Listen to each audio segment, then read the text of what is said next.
ఎంతో ప్రియ సహోదరి సహోదరులారా, ఈ పండుగ జరుపుకునేది పెంతెకొస్తు పండుగ. పెంతెకొస్తు పండుగ ఎందుకు జరుపుకుంటారు? నూతన నిబంధన కాలంలో కూడా ఈ పెంతెకొస్తు పండుగ అవసరమా? పండుగలో అనగానే మనము పాత నిబంధన గ్రంథంలోని లేవి కాండానికి వెళ్ళాలి. లేవి కాండం 23వ అధ్యాయంలో మరి 7 పండుగల నిమిత్తం చక్కగా ఉదంతంతో సహా వివరించారు. 7 పండుగల నిమిత్తం అక్కడ రాబడింది. లేవి కాండం 23వ అధ్యాయం 5వ వచనంలో 1 పాస్కా పండుగ, 2 పొంగని రొట్టెల పండుగ.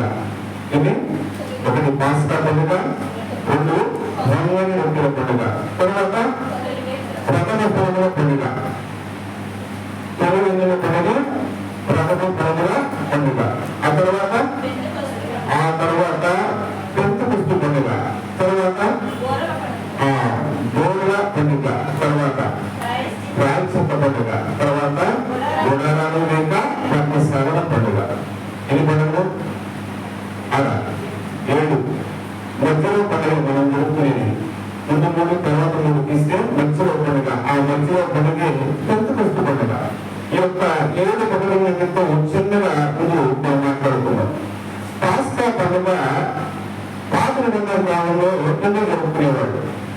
పాస్కా పండుగ పాత నిబంధన కాలంలో ఎప్పుడు జరుపుకున్నారంటే, ఆ యొక్క ఐగుప్తులో ఉన్నటువంటి ప్రథమ సంతానం అంతా మరణించినటువంటి సందర్భంలో ఇశ్రాయేలు యూదులకు సంబంధించి ఎవరి ప్రథమ సంతానం కూడా మరణించాలి. అది ఒక గొప్ప విషయాన్ని జ్ఞాపకం చేసుకుంటూ మొట్టమొదటిగా ఆ యొక్క పాస్కా పండుగ నాడు వారి యొక్క ప్రయాణం ప్రారంభించినటువంటి సందర్భంలో ఈ యొక్క పాస్కా పండుగను జరుపుకున్నారు. ఇక రెండవదిగా పొంగని రొట్టెల పండుగ. ఐగుప్తు బానిసత్వం నుండి బయలుదేరినటువంటి మొట్టమొదటిగా మరణించినందుకు పాస్కా పండుగ చేసుకున్నారు. ఆ కుటుంబాల్లో ఎవరు కూడా మరి ప్రథమమైనటువంటి సంతానం కానీ ఎవరు కూడా మరణించినటువంటి సందర్భంలో పాస్కా పండుగ చేసుకున్నారు. వారి యొక్క ప్రయాణం ఆరంభించినటువంటి సందర్భంలో బానిసత్వం నుండి విముక్తులైనటువంటి సందర్భంలో పొంగని రొట్టెల పండుగ చేసుకున్నారు. ఇక 3వ పండుగ తొలి వెన్నెల పండుగ, లేకపోతే ప్రథమ ఫలముల పండుగ. ఈ యొక్క ప్రథమ ఫలాలు మీరు మన ఇంటి నుండి తీసుకుని వెళ్ళిన తర్వాత పారాంతమైనటువంటి ఆ ఫలాలు దేశంలో ఇవన్నీ కూడా సమృద్ధిగా లభిస్తాయి. సమృద్ధిగా లభించిన వాళ్ళకి పంటలు బాగా పండింది, చక్కగా గవర్నమెంట్ అన్ని పశు సంపదలన్నీ కూడా చక్కగా వాళ్ళకి విస్తారమైనటువంటి పశు సంపద కలిగింది. అన్ని పండిన తర్వాత ఈ యొక్క ప్రథమ ఫలముల పండుగ ఎప్పుడు చేస్తున్నారంటే చూడండి, 12వ వచనం. ఈ ధాన్యమును అర్పించే రోజునని 11 అతడు ఆ విలువను ప్రభువునికి ఎత్తి అర్పించను. అప్పుడు ప్రజలను అంగీకరించను. విశ్రాంతి దినమునకు మరుసటి నాడు యాజకుడు ఈ కానుకలను అర్పించను. ఈ ధాన్యమును అర్పించే రోజునని అవలక్షణములు లేని ఏడాది 7 గల పొట్టేలును దహన బలిగా అర్పించవలెను. ఇవన్నీ కూడా 14వ వచనంలో చెప్తారు. ఈ బలులన్నింటినీ కూడా ఎందుకు సమర్పించాలంటే మీకు పండినటువంటి ఇప్పుడంటే ఉదాహరణలో చెప్తారు. అది పంట పండింది. పంట పండిన తర్వాత పాత కోసి పొట్టు వస్తాం, లేదంటే పాత కోసిన తర్వాత వెంటనే ఎప్పుడు చేస్తే పొట్టుతాం. అలా కాకుండా పంట పండిన వెంటనే కొన్ని దేవునికి కృతజ్ఞతగా ఇదిగో ప్రభువా, ఈ యొక్క పంటని సమృద్ధిగా పండటానికి నేను దయచేసినటువంటి గొప్ప సందర్భాన్ని బట్టి నీకు కృతజ్ఞతను తెలియజేస్తున్నానని చెప్పేసి కొన్ని కంతులు తీసుకొచ్చి దేవునికి సమర్పించాలి. మందిరంలో సమర్పిస్తే వాటిని యాజకులు ఏం చేస్తారు? మన పరిస్థితి అలవాడిస్తారు. ఏం చేస్తారు? అర్థమైంది, అలవాడిస్తారు అనేటువంటి మాట్లాడడం చూడండి. యెహోవా నిన్ను అంగీకరించినట్లు యెహోవా సన్నిధిని ఆ తనను అల్లాడించాలని. అల్లాడిస్తే ఏమవుతుంటే అక్కడ ఉన్నటువంటి గింజలన్నీ రాని అంత పెరుగు పడతారు. ఇది మొట్టమొదటిగా పండిన వెంటనే ఎప్పుడు కోట పొయ్యి ముందరో మొత్తం అంతా పొయ్యి ముందరో పంట పండిన వెంటనే తీసుకుని రావాల్సినటువంటి ప్రథమ ఫలం ఎవరికి ఇవ్వదు. ఇంకా ఆ యొక్క ప్రథమ ఫలం తీసుకొచ్చి దేవుడికి ఇవ్వాలి. ఇది ఈ పండుగ 3 రోజులు జరుపుకుంటారు. ఆ తర్వాత పెంతెకొస్తు పండుగ. ఈ పెంతెకొస్తు పండుగ ఎప్పుడు జరుపుకుంటారు? ఎదురు జరుపుకుంటారు. ఈ పెంతెకొస్తు పండుగ ఎప్పుడు జరుపుకుంటారంటే మొత్తం అంతా అయిపోయింది. పంటలన్నీ పండేసి తర్వాత మొత్తం కుప్పలు అన్ని అయిపోయిన తర్వాత దేవుడు మనకిచ్చినటువంటి ఆ యొక్క ప్రజలకు ఇచ్చినటువంటి సమృద్ధిని మరొకసారి జ్ఞాపకం చేసుకుంటూ కృతజ్ఞతగా మరొక్కసారి దేవుని సన్నిధికి వచ్చి ఏమేమి అర్పించాలో చూసుకుంటారని వచ్చిన రాబడింది. ప్రతి కుటుంబము 2 రొట్టెలను వచ్చి ప్రభుత్వ నిధిపడి అయితే అర్పించవలను. ఒక్కొక్క రొట్టెను 2 ముక్కల గోధుమ పిండితో పులిసిన గోధుమను కలిపి తయారు చేయవలను. ఇవి ఆ ఏటి పంటలో తొలి ధాన్యం నుండి తయారు చేయాలి. అప్పుడు ఆ సంవత్సరం మీకు పండినటువంటి ఆ పంటలో నుండి ఆ సంవత్సరం పండే కొన్ని సంవత్సరం పంట మిగిలిన ఉంటే వాటిలో నుంచి కాదు, కానీ ఆ సంవత్సరం పండినటువంటి ఆ పంటలో నుండి ఆ యొక్క ధాన్యాన్ని తీసుకుని 2 రొట్టెలు తయారు చేయాలంట. 2 రొట్టెలు తీసుకెళ్లి దేవుని సన్నిధిలో సమర్పించాలి. తర్వాత ఏడాది ఎండు కూడా 7 గొప్పలను 1 గోడను 2 పుట్టిలను దహన బలిగా అర్పించవలను. దాన్ని బలిని ద్రాక్షాసారం బలి కూడా అర్పించవలను. ఈ దహన బలి సువాసన వలన ప్రభువు సంతృప్తి చెందును. మొట్టమొదటి ఏమనుకున్నాం? ఫస్ట్ ఏం పండుగ? పాస్కా పండుగ. రెండోది పులిన రొట్టెల పండుగ. మూడోది ప్రాణ ఫలాల పండుగ. ఈ రోజు మనం నేర్చుకునేటువంటి అంశం ఏంటంటే పెంతెకొస్తు పండుగ. పెంతెకొస్తు పండుగ నాడు ఏం జరిగింది, ఎందుకు జరిగింది, ఎలా జరిగింది? ఈ యొక్క పండుగలో మరి పాత నిబంధనకి నూతన నిబంధనకి సంబంధించి ఏమైనా మరి పోలికలు ఉన్నారా అన్నటువంటి అంశాన్ని జ్ఞాపకం చేస్తుంది. పాస్కా పండుగలో యేసు క్రీస్తు వారు మన కోసం తన యొక్క ప్రాణాన్ని అర్పించారు. పాస్కా పండుగలో అక్కడ పాస్కా పండుగలో ఇశ్రాయేలు మరణమైతే ఇశ్రాయేలు మరి ప్రాణం అనుకోవాలి. ఇశ్రాయేలు చంద్రశూరుడు బిడ్డలు మరణిస్తే ఇక్కడ మరి దేవుడు తన యొక్క జనిత కుమారుని మనకి ఈ యొక్క పాస్కా పండుగ రోజున మనకి తన కొరకు మరి అర్పించినటువంటి సందర్భం. పాస్కా పండుగ మన కొరకు యేసుక్రీస్తు ప్రభువు వారు మన కొరకు తన ప్రాణాన్ని ఇచ్చినటువంటి సందర్భం నూతన నిబంధన గ్రంథంలో. ఇక రెండవదిగా పులిన రొట్టెల పండుగ ఏం తెలియజేస్తుందంటే ఆయనలో ఏ పాపము, ఆయనలో ఏ దోషము, ఏ పాపము లేదు అనేటువంటి మాటను అనుదిన రూపంలో మనకి జీవాహారంగా ఆయన శరీర రక్తాన్ని స్వీకరించడానికి రెండవదిగా ఈ యొక్క పులిన రొట్టెల పండుగ చేసుకుంటారు. పులిన రొట్టెల పండుగ రెండవదిగా ఆయనలో ఏ దోషము, ఏ పాపము, ఏ నేరము లేదు అనేటువంటి విషయాన్ని తెలియజేసుకుంటూ ఈ రెండవ పండుగ అయినటువంటి పులిన రొట్టెల పండుగ చేసుకుంటారు. ఇక మూడవది ప్రథమ ఫలముల పండుగ. ప్రథమ ఫలము క్రీస్తే. ప్రథమ ఫలము క్రీస్తే. ప్రథమ ఫలము క్రీస్తే. ఆ ప్రథమ ఫలముగా ఎవరైతే మొట్టమొదటిగా మరణించిన తర్వాత పునరుద్ధారణమైనటువంటి వ్యక్తి ఎవరైతే క్రీస్తే. ఆ ప్రథమ ఫలము క్రీస్తే. ఆ యొక్క క్రీస్తు ఈ లోకానికి వచ్చినటువంటి ఆ యొక్క గొప్ప సందర్భంలో మనం క్రిస్మస్ పండుగ చేసుకుంటాం. ఈ యొక్క నూతన నిబంధన కాలంలో క్రిస్మస్ పండుగకు ఎంత విలువ ఉందో పెంతెకొస్తు పండుగ కూడా అంతే విలువ ఉంది. ఎందుకని యేసుక్రీస్తు ప్రభువు వారు ఈ లోకానికి వచ్చేవారని క్రిస్మస్ పండుగ చేసుకుంటున్నాం. పరిశుద్ధాత్మ దేవుడు ఈ లోకానికి వచ్చిన సందర్భం ఈ రోజు కనుక ఈ రోజు కూడా మనం పండుగ చేసుకోవాలి. కానీ అంత ఘనంగా జరుపుకుంటున్నామా? జరుపుకుంటున్నాం. ఇది ప్రతి ఆదివారం ఇది కూడా ఒక ఆదివారంగా జరుపుకుంటున్నాం, కానీ ప్రత్యేకంగా జరుపుకుంటున్నాం. ఆనాడు పూర్వ నిబంధన కాలంలో కూడా పరిశుద్ధాత్మదేవుడు ఈ లోకానికి వచ్చేవాడు. పూర్వ నిబంధన కాలంలో కూడా పరిశుద్ధాత్మదేవుడు ఈ లోకానికి వచ్చి మరి ఆయన కరుణించుకొని వెళ్ళిపోయేవాడు. యాభై ఆత్మ అతని ఆవరింపగా అతను బలము ఉండెను. దేవుని ఆత్మ ద్వారా అతడు శుద్ధుడాయను. దేవుని ఆత్మ ద్వారా అతడు పవిత్రుడాయను. దేవుని ఆత్మ అతనితో ఉండడం వలన అతడు బలం పొందినని సేవకులుగా రాయబడి అలాగే రావడం కనిపించుకోవడం వెళ్ళిపోవడం. కానీ నేనైతే ఆయన ఏం చేశాడంటే ఈ యొక్క కాస్త ఈ యొక్క పెంతుకొస్తు దినాన ఈ లోకానికి వచ్చి తిరిగి వదల ఇక్కడ ఉన్నాడు.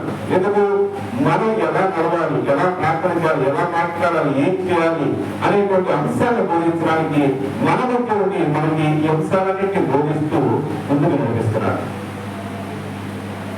క్రీస్తు ఎప్పుడైనా మనం ఒక పండుగ చేసుకున్నాం. ఏం పండుగ? క్రీస్తు మోక్షారోహణ పండుగ. ఆయన ఏం చెప్పాడు? నేను వెళ్ళాలి, నేను వెళ్ళి పరిశుద్ధాత్మను పొందాలి అన్నాడు. ఆయన వెళ్ళాడు. ఎప్పుడు వెళ్ళి ఆయన వెళ్ళి 43 రోజులు 10 రోజులు మనం అనుకున్నాం. ఏమనుకున్నాం? ప్రజలందరికీ అనుకూలంగా ఉండడం కోసం 40 రోజుల తర్వాత కాకుండా 43 రోజుల ఈ మోక్షారోహణ పండుగ చేసుకున్నాం. క్రీస్తు అలా పెట్టింది అనుకున్నాం. వాస్తవానికి వెళ్ళింది 40 రోజులకి వెళ్ళాడు. 40 రోజులు ఈ లోకంలో ఉండి అనేక మంది కనిపించాడు. ఎవరెవరు కనిపించారు? శిశువు కనిపించాడు, మరియు గారు కనిపించాడు, అమ్మాయి మార్గంలో కొందరు కనిపించారు. ఇంకెవరైనా కనిపించారా?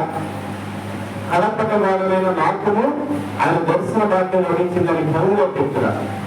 కలపక వాడమైన నాకును ఆయన దర్శన భాగ్యం లభించింది అంటే పౌరు గారు కూడా కనిపించాడు. అమ్మాయి మార్గంలో కనిపించినటువంటి ప్రభుత్వంతో పాటుగా ఆ యొక్క ద్వారం వద్ద పౌరు గారు కూడా కనిపించాడు. పౌర నువ్వు ఎందుకు నన్ను హింసిస్తున్నావు అని అతనితో మాట్లాడారు. ఈ విధంగా అనేక మందిని కనిపించినటువంటి ఈ యొక్క యేసుక్రీస్తు ప్రభువు వారు 40 రోజుల తర్వాత తండ్రి చెంతకు వెళ్ళారు. తండ్రి చెంతకు వెళ్ళి ఆయన వెళ్ళి వాగ్దానం చేశారు. ఏమని? నేను వెళ్ళాలి, మీరు కలవరపడకండి, నేను వెళ్ళి మీకు ఆదరణకర్తను పంపిస్తాను అనేటువంటి మంచి ఆదరణకు ఉన్నటువంటి మాటలు దయచేశారు. 8వ అధ్యాయంలో శుభవార్త 16వ అధ్యాయం 7వ వచనం. నేను వెళ్ళట మీకు శ్రేయస్కరమని మీతో నిజంగా చెబుతున్నాను. నేను వెళ్ళనితో ఓదార్చువాడు మీ యొక్కకు రాడు. నేను వెళ్ళినతో ఓదార్చువాడు మీ యొక్కకు ఆయన. మనం ఏమనుకుంటాం? చాలా మంది పరిశుద్ధాత్మ ఒక జడ పదార్థం అనుకుంటారు. పరిశుద్ధాత్మ పదార్థమా? పరిశుద్ధాత్మ ఒక వ్యక్తి. పరిశుద్ధాత్ముడు అది కూడా స్త్రీలింగం ఉంటారు. పురుషలింగం పరిశుద్ధాత్ముడు అన్నారు. కొంతమంది ఈ యొక్క పెంచుకొస్తూ అనగానే అదొక గ్రూప్ అనుకుంటారు. అదొక సంఘం, మన ఆర్ఎస్ఎం సంఘం లాగా ఒక సంఘం అనుకుంటారు. కానీ పెంచుకొస్తున్నారు జరిగినటువంటి సభతో అది కూడా ఒక సంఘం, ఒక డినామినేషన్. కానీ ఈ యొక్క పరిశుద్ధాత్మను దిగి వచ్చినటువంటి రోజు ఆ పెంచుకొస్తూ పండగ రోజు కనుక పండగ రోజు ఆయన వచ్చాడు. కానీ ఈ రోజు పండగ ఆయన వచ్చింది పండగ రోజు. ఏ రోజు? పెంచుకొస్తూ పండగ రోజు. ఆ రోజు ఆయన రావడం వలన అనేక మందికి అప్పటి వరకు దేవుడు ఎవరు ఎన్నుకున్నాడు? యూదులను మాత్రమే, ఇశ్రాయేలు మాత్రమే ఎన్నుకొని వాళ్ళ పక్షాన నిలిచున్నారు. అప్పటి వరకు దేవుడు ఇశ్రాయేలు ఎన్నుకొని వాళ్ళ పక్షాల నుండి వాళ్ళనే నా జనం అన్నారు. మిగిలినటువంటి వాళ్ళని అన్ని అన్నారు.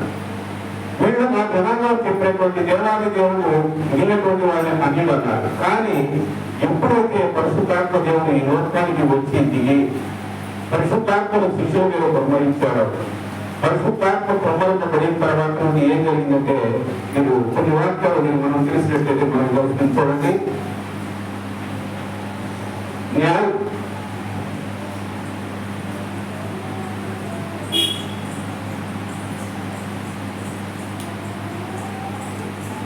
రోమీయులకు రాసినటువంటి లేఖ 10వ అధ్యాయం 12వ వచనం. 10వ అధ్యాయం 12వ వచనం. ఎప్పుడైతే పరిశుద్ధాత్మ వచ్చాడో వచ్చిన దగ్గర నుండి ఇంకా తేడా ఏమి లేదని చెప్తున్న మాటలు చెప్తున్నాను. యూదులకును అన్యులకును భేదము లేదు కదా, అందరికును ప్రభు ఒక్కడే, తనను ప్రార్థించే వారిని అందరినీ సమృద్ధిగా ఆశీర్వదించును. అంతకుముందు ఏమన్నారంటే ఇశ్రాయేలు ఎన్నుకొని వీళ్ళు నాటనాలు అన్నారు. ఇక పరిశుద్ధాత్ముడు వచ్చిన తర్వాత చెప్పేటువంటి మాట ఏంటంటే యూదులని లేదు, గ్రీసు దేశస్తులని లేదు, ఏం భేదమే లేదు, ప్రభు ఒక్కడే, అందరికీ ప్రభు ఒక్కడే. తనను ప్రార్థించిన వారందరికీ కూడా ఆయన్ని సమృద్ధిని దయచేస్తాడు అనేటువంటి మాటలు మాట్లాడతారు. తరగతికి రాసినటువంటి లేఖ 3:28 కూడా ఇదే మాట తెలియజేస్తున్నాడు. తరగతికి రాసినటువంటి లేఖ 3:28. కావున యూదులని అన్యులని భేదం లేదు, మానవుని స్వతంత్రులని భేదం లేదు, స్త్రీ అని పురుషులని భేదం లేదు, ఏదైనా క్రీస్తు యేసునందు మీరందరూ ఒక్కరే. అదేవిధంగా కొలస్సీలకు రాసినటువంటి 3:11 కూడా అదే మాటలు తెలియజేస్తున్నారు. కొలస్సీలకు రాసిన లేక 3:11. అందుచేత యూదులని యూదేతరులని సున్నతి చేయబడిన వారని చేయబడని వారని ఆటవికులని అనాగరికులని సేవకులని స్వతంత్రులని ఎవ్వరూ లేరు. క్రీస్తే సర్వస్వము, అందరి యందు క్రీస్తు ఉన్నాడు. అందరి యందు క్రీస్తు ఉన్నాడు. అంటే మొట్టమొదటిగా మనం పాత నిబంధన గ్రంథం నుండి వచ్చినట్లయితే ఈ రోజు మనం జరుపుకునేటువంటి పండుగ ఏంటంటే పెంతెకొస్తు పండుగ. పెంతెకొస్తు పండుగ అనగానే మనకి ఏం గుర్తురావాలి? కృతజ్ఞతల పండుగ. దేవుడు చేసినటువంటి సమృద్ధి నుండి కృతజ్ఞతగా ఆనాడు యూదులు అనేటువంటి వాళ్ళు దేవుని మందిరంలో సమర్పించేటువంటి కానుకల పండుగ. దీన్ని ఇంకా పండుగ ఏమంటారంటే కోట పండుగ అంటారు.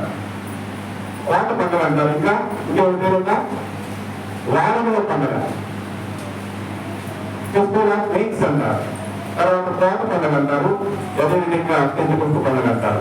ఈ పండుగ రోజు కృతజ్ఞతగా దేవునికి సమర్పించవలసినవి మనం చాలా ఉన్నాయి.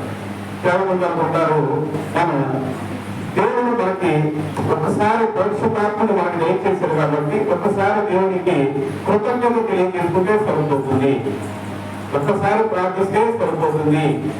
ఒక్కసారి అనేటువంటి మాట.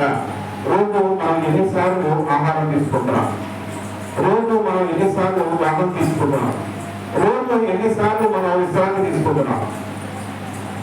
అదేవిధంగా నిత్యం కూడా పరిశుద్ధాత్మ దేవుడు ఏ విధంగా వచ్చాడు? గాలి వలే వచ్చాడు అనేటువంటి మాట. బలమైన గాలి దేనికి సాధించు అంటే గాలి మనకు నిత్యము మన దగ్గర ఉండాలి. గాలి లేకుండా ఒక క్షణం ఉండగలమా? గాలి పీల్చుకోకుండా ఒక క్షణం కూడా మనం ఉండలేము. గాలి పీల్చుకోకుండా సుమారుగా ఈ భూమి మీద గాలి పీల్చుకోకుండా అత్యధిక కాలం బతికినటువంటి వ్యక్తి ఎన్ని నిమిషాలంటే 7 నిమిషాలు. 7 నిమిషాలు దాటిన తర్వాత ఆటోమేటిక్ గా మన ప్రాణం పోతుంది. 7 నిమిషాలు దాటితే మన ప్రాణం పోతుంది. అంటే ఇక్కడ గాలి దేనికి సాధిస్తుంటే నేను ఎల్లప్పుడూ కూడా మీతోనే ఉండాలి, పరిశుద్ధాత్మ దేవుడు ఎల్లప్పుడూ మనతోనే ఉన్నాడు అనేటువంటి విషయాన్ని తెలియజేశారు. ఇక రెండవదిగా ఆయన అగ్ని గురించి మాట్లాడుతున్నారు. దేని గురించి? అగ్ని దేనికి? అగ్ని ఎక్కడ అక్కడ ఉంటుందా? ఎక్కడైనా అగ్ని స్వభావం ఒకటే. ఏం చేస్తుంది? వేడినిస్తుంది. ఇక్కడ వేడినిచ్చి ఇంకొక చల్లగా ఉంటుందా? ఇక్కడ పాత్రలో వేడిగా ఉంటే ఏదో చల్లగా ఉంటుందా? ఎక్కడైనా సరే అగ్ని స్వభావం ఒకటే. ఆ పరిశుద్ధాత్మ దేవుడి దగ్గరికి వెళ్ళినప్పుడు మనం ఎలా ఉండాలంటే స్వర్గంగా ఉండాలి. ఎలా ఉండాలి? బంగారంగా ఉండాలి. అంతేగాని గడ్డి పరకలా ఉండకూడదు. పరిశుద్ధాత్మ దేవుడి దగ్గరికి మరి అగ్ని వల్ల ఉన్నటువంటి ఆ అగ్ని దగ్గరికి గడ్డి పరకం తీసుకెళ్తే ఏమవుతుంది? కానీ బూడిదవుతుంది. మరి బంగారం తీసుకెళ్తే బంగారం ఇంకా కాల్చబడిన తర్వాత బంగారం ఏమవుతుంది? ఇంకా స్వచ్ఛమవుతుంది. ఇంకా స్వచ్ఛం అవ్వాలంటే మనం ఇప్పుడు కూడా పరిశుద్ధాత్మ దేవుని దగ్గరే ఉండాలి. లేకపోతే ఆయన మనలో ఉండేటువంటి పరిస్థితులు మనం కల్పించాలి. అంతేగాని పరిశుద్ధాత్మ దేవునికి కన్నీరు తెప్పించేటువంటి పరిస్థితులు మనం ఎంత మాత్రం కూడా చేయకూడదు. పరిశుద్ధాత్మ దేవుడు ఈ లోకాన ఎప్పుడు చూడండి. ఈ రోజు మనం చదువుకున్నటువంటి మొదటి పట్టణంలో ఇప్పుడు మొదటి పట్టణం నుండి మరి ఒక్కొక్క వచనాన్ని చక్కగా నేర్చుకున్నాం. పెంతుకొస్తు పండుగ వచ్చినప్పుడు వారందరూ ఒక చోట గుడి ఉన్నారు. ఒక చోట ఎక్కడది? దేవుళ్ళు ఉన్నారు. యెరూషలేములో ఉన్నారు. ఎక్కడ ఉన్నారు? యెరూషలేములో ఉన్నారు. 3:13 వస్తున్నారు. వారు యెరూషలేములో ప్రవేశించి తాము నివసించుతున్న మేడ గదులకి వెళ్ళింది. ఈ యొక్క స్థలం అదే యెరూషలేము వెళ్ళి ఎక్కడ దేవుడు చెప్పాడు, వెళ్తారంట ఆయన వస్తారు కనుక మీరు నిరీక్షించండి, నా కోసం ఆ యొక్క పరిశుద్ధాత్మ గురించి వెయిట్ చేయండి, ఎవరి యొక్క ప్రార్థన చేస్తూ ఉండండి అని చెప్తే వాళ్ళు ఆ యొక్క శిష్యులు వెళ్ళి వాళ్ళతో పాటు కొంతమంది 100 మంది దాకా వెళ్ళి ఆ యొక్క మేనగదిలో ఉన్నారు. ఆ మేనగదిలో ఉన్నప్పుడు వారందరూ గుండెకున్నప్పుడు వారిలో యేసుక్రీస్తు ప్రభువారు కలిగినటువంటి మహిమలో కూడా ఉన్నారు.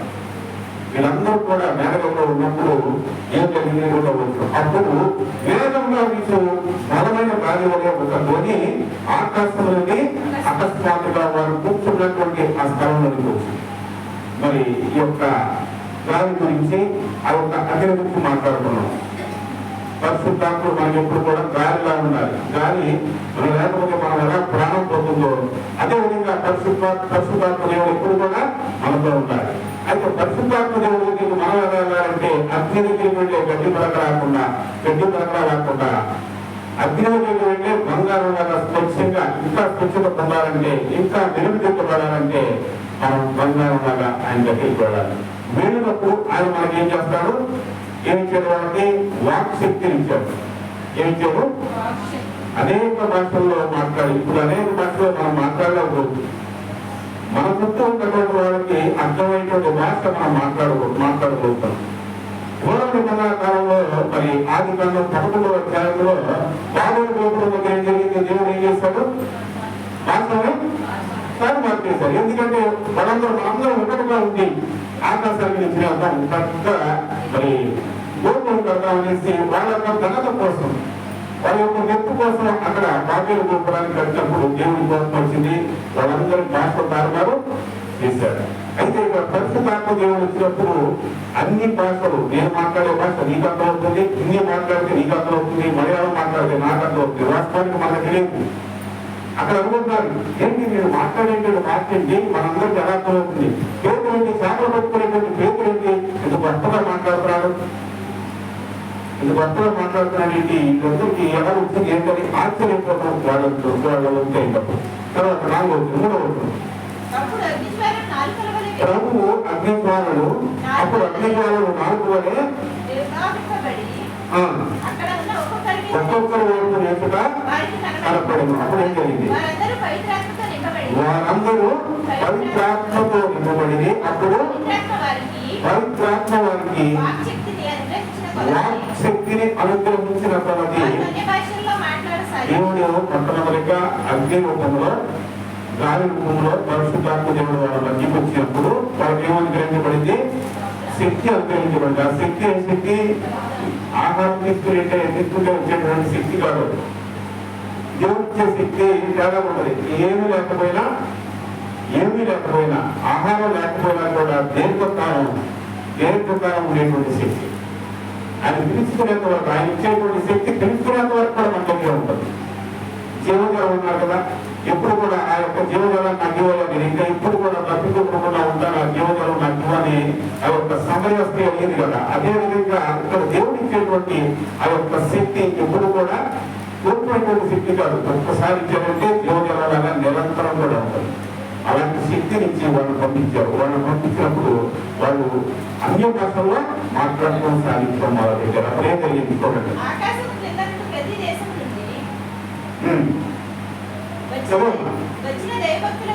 వచ్చిన దైవభక్తులకు యూదులు యెరూషలేములో నివసించుచుండిరి.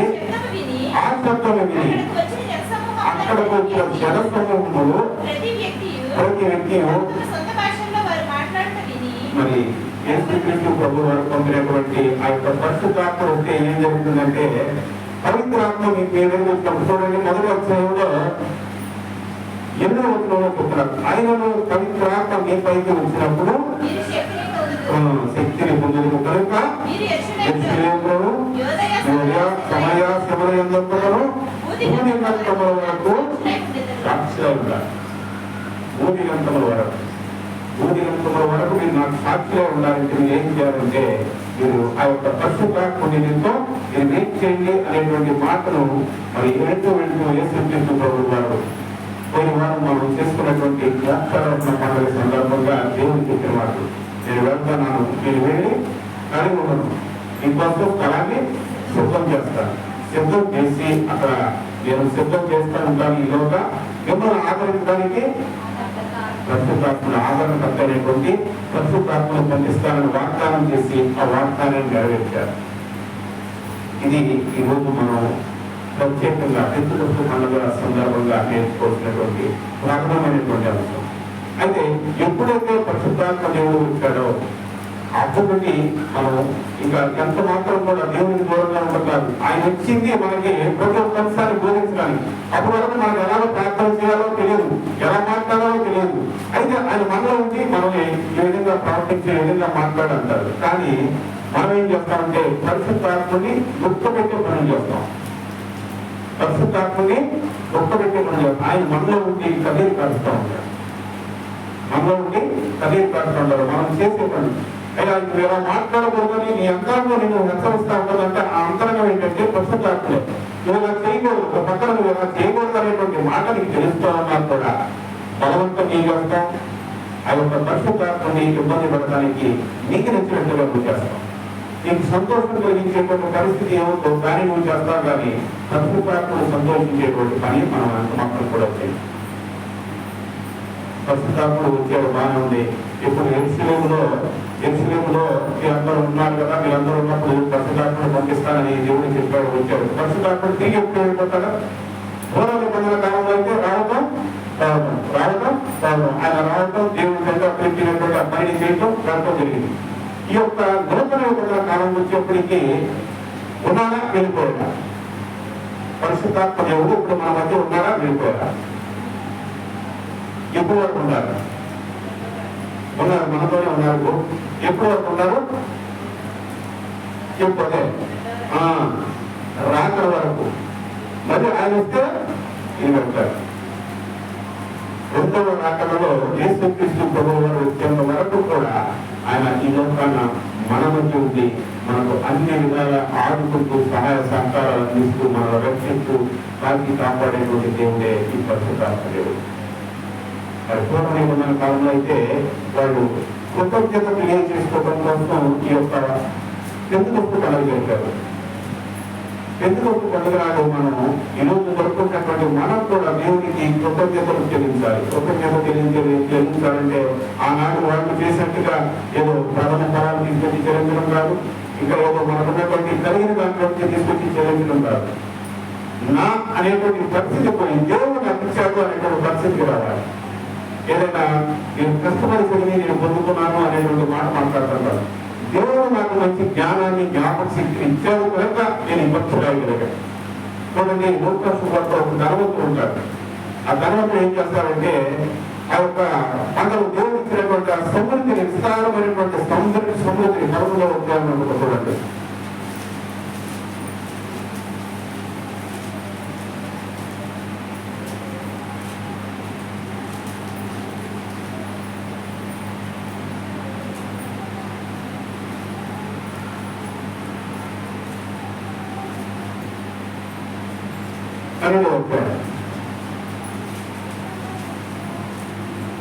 పన్నెండు వచ్చాను 16 వచ్చిన నుండి వర్తమానం చెప్పాను. ఒక ధనవంతుడికి సమృద్ధిగా పంటలు పడినవి అతడు ఇట్లా అనుకోలేను. నేను మొదటిగా తర్వాత చెప్పు ఏమి చేయవలను? పంటలు భద్రపరుచుకుంటూ అది నాకు సారినంత స్థలం లేదు. ఒక పనిని చేసేదను, వారిని తలగొట్టించి వాటిని ఇంకా పెద్దవిగా పెట్టేదను. అందు మొట్టమొదటిగా ఉన్నాడు నేను తర్వాత నా ధాన్యమును సరుకులను అన్నింటినీ భద్రపరచెదను. నాతో ఇట్లని చెప్పుకుందును. నా ప్రాణమా, నీకు అనేక సంవత్సరములకు సరుకులు గొప్ప సంపదలు ఉన్నవి. కుటుంబగా ఉండును. ఇది తాగి ఆ ధనవంతుడి పేరేంటి? ధనవంతుడి పేరు ఈ పేరు వస్తుంది అంతేనా? ఇది తాగి చూపిస్తున్నాం. మనం ఏం చేస్తున్నాం? ఇది తాగి చూపిస్తున్నాం కానీ దేవునికి కృతజ్ఞతలు తెలియజేయాలి. ఆ ధనవంతుడు పేరు లేదు కాబట్టి అక్కడ ఏం రాసుకోవాలంటే నేను, లేకపోతే నీ పేరు కమలాను. నేను కమల అనేటువంటి ఒక వ్యక్తి ఉన్నారు. ఆ వ్యక్తికి దేవుడు సమృద్ధిని ఇచ్చాడు. కానీ కమల ఏం చేసింది? తిని తాగి దేవుడు మర్చిపోయింది. దావీదు ఏం చెప్పాడు? నా ప్రాణమా యెహోవాను సన్నిధించును, ఆయన చేసిన ఉపకారములలో మరి ఈయనేం చేశాడు? నేను నాకు అనేటువంటి నేనేం చేయాలి, నాకేం కావాలి, నాకు నా దాంట్లో నా ప్రాణం అనేటువంటి మాట మాట్లాడుతున్నాను. ఇవన్నీ ఆ యొక్క పంటలు ఎందుకు పడినాయంటే దేవుడు ఇచ్చినటువంటి సమృద్ధి. చక్కగా సమయానుకూలంగా వాతావరణాన్ని స్థిరపరిచారు, వర్షాలు కురిపించారు.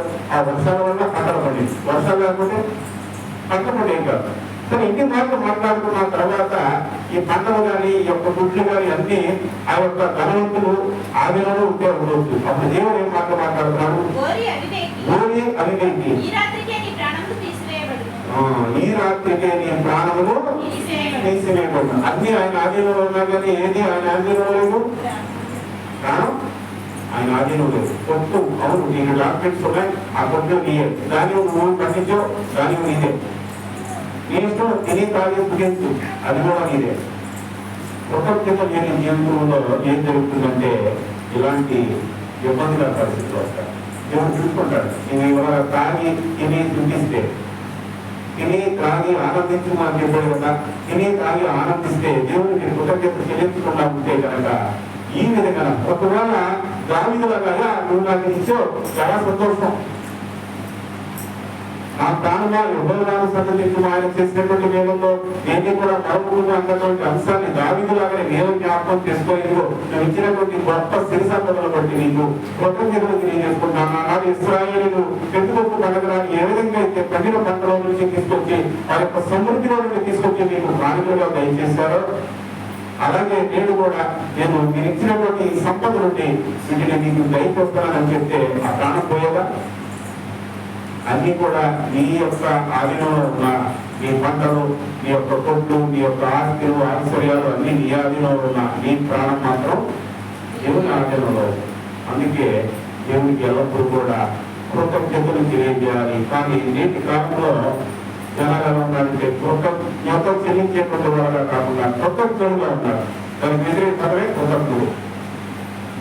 మనందరం కూడా అలాగే ఉన్నాం, కృతజ్ఞులుగా ఉన్నాం కానీ కృతజ్ఞులుగా దేవునికి ఇశ్రాయేలు ఆ యొక్క పెంచుకొట్టు పండుగలను ఏ విధంగా అయితే చక్కనైనటువంటి రీతిలో మన యొక్క కానుకను తీసుకొచ్చి సమర్పించి దేవునికి కృతజ్ఞత అని సమర్పించారో, అదే రీతిలో నేడు మనం కూడా దేవునికి మరి మంచి ఆశీర్వాదాలు పొందుకోవాలంటే కృతజ్ఞత కలిగినటువంటి జీవితంతో ప్రతి ఒక్క అంశంలో కూడా కేవలం పంట విషయంలో కాదు,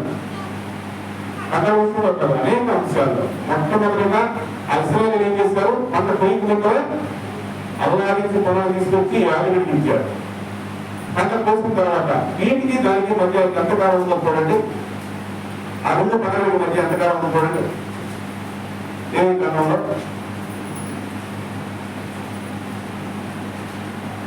ఏమి కాలంలో 15 వచ్చినాను కదండి, 23, 15. విశ్రాంతి దినము మరునాడు వెన్నులు అర్పించరు కదా, ఆ వెన్నులు అర్పించిన దినము నుండి 7 వారములు. ఎన్ని రోజులు? 7 వారాలు. 7 వారాలు అట్లు 7 విశ్రాంతి దినాలు గడిపిన పిదప 50వ నాడు. 7 విశ్రాంతి దినాలు గడిపిన పిదప 50వ నాడు. 50వ నాడు అంటే 7 49 ప్లస్ 1 అంటే ఆ విశ్రాంతి దినానికి ఈ విశ్రాంతి దినానికి. మీకేమైనా గుర్తు వస్తుందా? పోయిన వారం పండగ కానీ, ఈస్టర్ పండగ కానీ, ఈ రోజు జరిగేటువంటి పండగ కానీ మీకు ఉన్న ఒక అంశం గుర్తు రావాలి. పండుగ ఎప్పుడు చేస్తున్నాం? 31 వాళ్ళకి ఎన్ని రోజులు?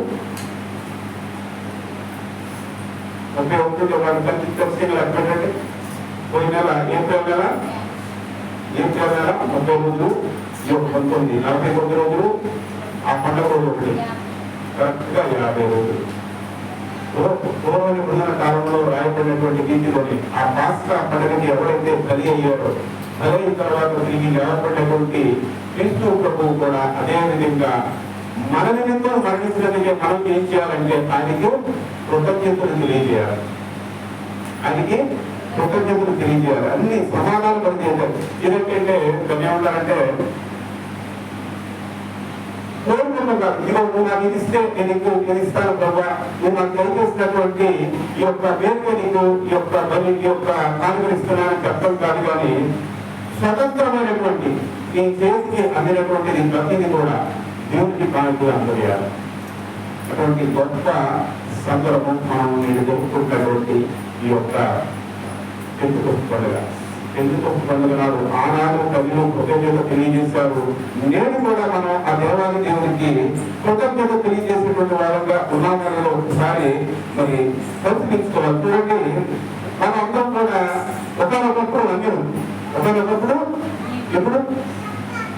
ఎప్పుడైతే పరిశుద్ధాత్ముడు వచ్చారో పరిశుద్ధాత్ముడు వచ్చినప్పటి నుండి మనం దేవుని బిడ్డలు అయిపోయాం. ఆయన మనం ఏమంటున్నారంటే రాజరికపు యాజక సమూహం అంట. రాజరికపు యాజక సమూహం. చూడండి, వీళ్ళందరూ నా బిడ్డలు అని దేవుడికి చెప్తున్నాడు. స్వయంగా మనందరినీ వీళ్ళందరూ ఎవరిని ఆయనను నమ్మినటువంటి వాళ్ళని, నిజమైనటువంటి రక్షకుడు యేసుక్రీస్తు ప్రభువు వారని ఆయన నమ్మి విశ్వాసంతో ఆయన అంగీకరించి జ్ఞానస్థానం పొందినటువంటి వాళ్ళందరినీ కూడా ఈయనేమంటారంటే వీళ్ళందరూ నా బిడ్డలు. ఒక ఎమ్మెల్యే గారు లేకపోతే ఒక ముఖ్యమంత్రి వచ్చి పలానా వ్యక్తి మామూలుగా అని చెప్తే ఏం జరుగుతుంది? ఇక ఆ వ్యక్తికి ఎమ్మెల్యేటువంటి ఘనత. ఒక పోలీస్ సూపరింటెండెంట్ వచ్చి ఒక ఐపీఎస్ ఆఫీసర్ వచ్చి పలానా వ్యక్తి మామూలు అని చెప్పేసి చెప్తే ఏం జరుగుతుంది? పలానా వాడు మామూలుగా ఏం చేస్తున్నాడు, వాడు రహదారులు అపదీపం వెళ్ళినా ఏం చేస్తున్నాడు, చక్కగా అన్ని వదిలేస్తారు. ముఖ్యమంత్రి వచ్చి మామూలుగానే ఇంకా అన్ని పట్టుకుని ప్రవేశం ఉచితం. కానీ దేవుడు చెప్తున్నాడు, ఏమంటున్నాడు మనల్ని? దేవుడు ఏమంటాడు? వీళ్ళందరూ నా బిడ్డలు. చూడండి, దేవుడు మొదటి 9 వచ్చినాల్లో దేవుడు చెప్తున్నాడు వీళ్ళందరూ నా బిడ్డలే అని చెప్పేటువంటి మాట దేవుడు చెప్తున్నాడు.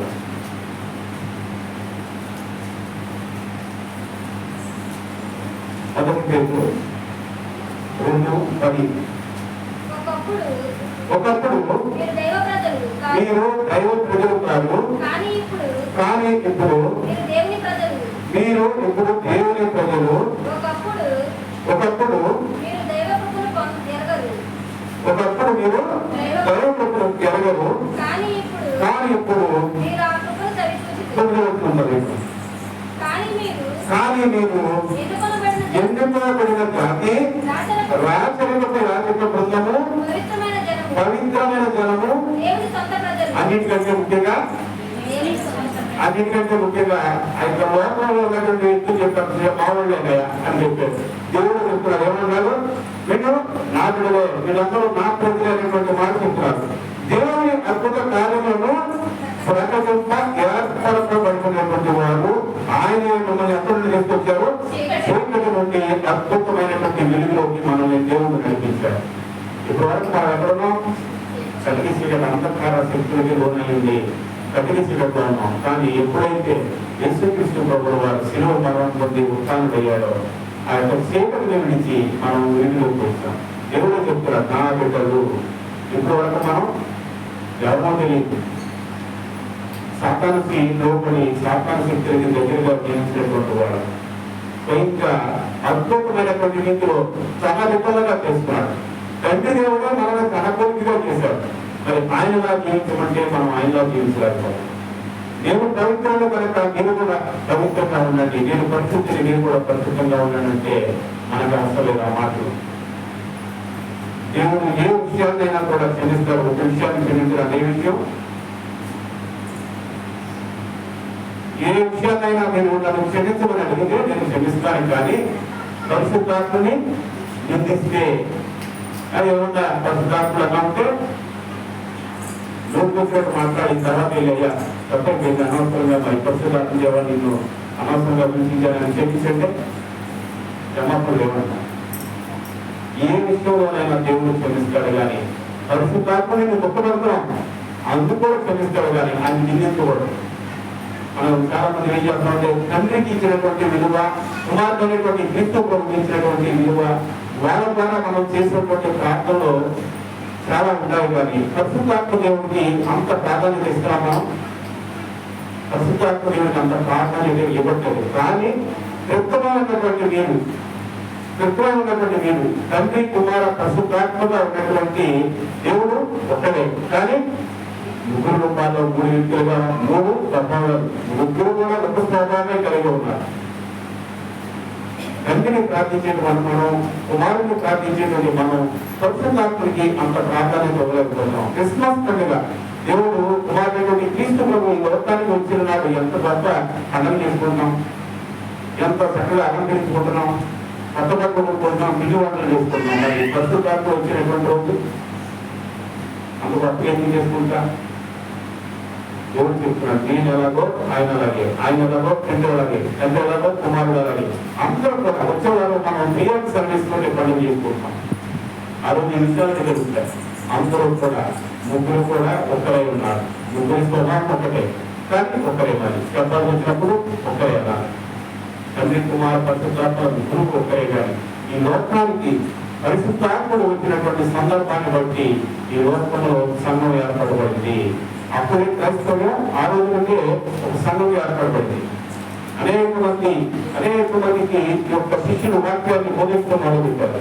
ఆ యొక్క వాక్యాన్ని బోధించుకుండగా బిడ్డలు వాక్యాన్ని తెలుసుకున్నారు. రాజులకి, అనేక మందికి, సామాన్యులకి, అన్యులకి, అందరికీ కూడా వాక్యాన్ని తెలియజేస్తుంటే కొన్నిసార్లు రాజులకి దేవుని యొక్క వాక్యాన్ని తెలియజేస్తూ ఉంటే ఈ యొక్క శిష్యులు వాళ్ళు విని ఏం చేస్తున్నారంటే ఇంకొక 2 నిమిషాలు కనుక దేవుని గురించి వీళ్ళు చెప్పేటువంటి, ఆయన చేసినటువంటి అద్భుత కార్యాలు, ఈ యొక్క పరిశుద్ధాత్మల గురించి చెప్పేటువంటి మాటలు వింటే మేము కూడా ఆయనలో వెళ్ళిపోవాలి వస్తుందేమని చెప్పేసి ఆ యొక్క శిష్యుని వెంటనే విడిపోమని చెప్పడము, లేకపోతే మీ యొక్క వాళ్ళని ఆపండి పెట్టడము, లేకపోతే వాళ్ళని బంధించడము, ఇలాంటి పరిస్థితుల్లోకి కల్పించేటువంటి వాడు.